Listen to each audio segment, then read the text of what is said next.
This video is an introduction to graphing quadratics.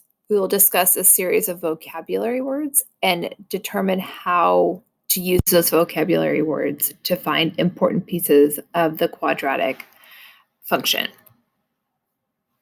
We will begin with the axis of symmetry. That is a vertical line that divides a parabola in two congruent halves. The axis of symmetry will use the equation x equals negative b over 2a. So in our first example, y equals 2x squared plus 8x plus 4. Using our equation, that means x equals negative 8 over 2 times 2. 2 times 2 we know is 4, so we get negative 8 over 4. Negative 8 over 4 is negative 2. That means we get x equals negative 2 as an equation for the axis of symmetry. It is important, it is essential that you write x equals the beginning of that. It is not just a point, it is an equation. If you don't write x equals, your answer will be incorrect. For the next problem, y equals 1/2 x squared plus 4x plus 4. Using our formula again, x equals negative 4 over 2 times 1/2. 2 times 1/2 is 1, so negative 4 over 1 equals negative 4. Our answer here, x equals negative 4. We know it is essential to write it as an equation. X equals negative 4. Next, we're going to talk about the vertex. That's the point where the graph crosses the axis of symmetry. The vertex will be either a maximum or a minimum point on a graph. More on that in a bit. In order to find the vertex, first find the axis of symmetry. Use the axis of symmetry as the x-coordinate in the function to find a value for y. Then the vertex will be written as an ordered pair, x comma y. So to begin, we have the equation y equals 2x squared plus 8x plus 4. We already know in this equation that x is equal to negative 2. Notice that's the same equation as the previous slide, so we already know x equals negative 2. So plugging that in, y is equal to 2 times negative 2 squared plus 8 times negative 2 plus 4. If I move that up here, y is equal to 8 minus 16 plus 4. 8 minus 16 plus 4, that means y is equal to negative 4. So my vertex will be negative 2 comma negative 4. Your vertex is always an ordered pair. It has an x-coordinate and then a y-coordinate.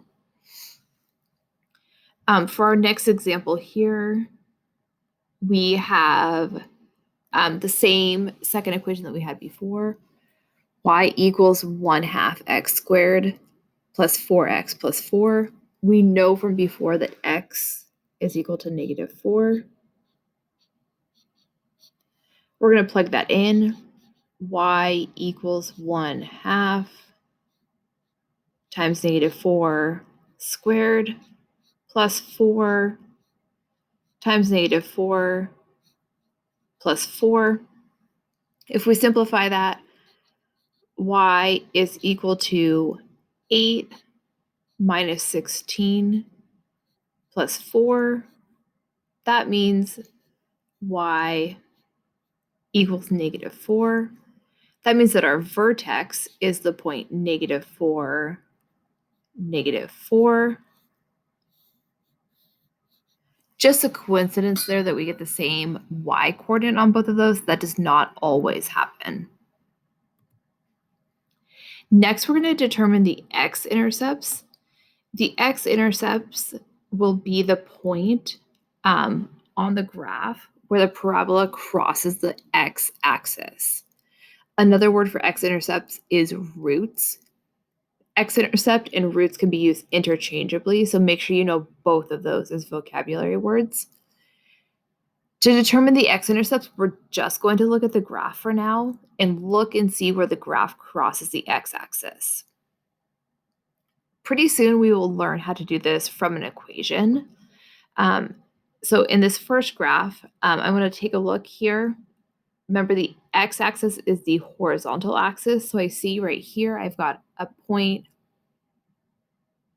at 3 and a point at 5 where it crosses the x-axis. So I have an x-intercept of 3 and an x-intercept of 5. For my second graph right here, I'm going to put a point, I'm going to highlight where they cross. The graph crosses the x-axis. I see a point right here, and I see a point right here. If we notice, this graph is going 2, 4, 6, 8.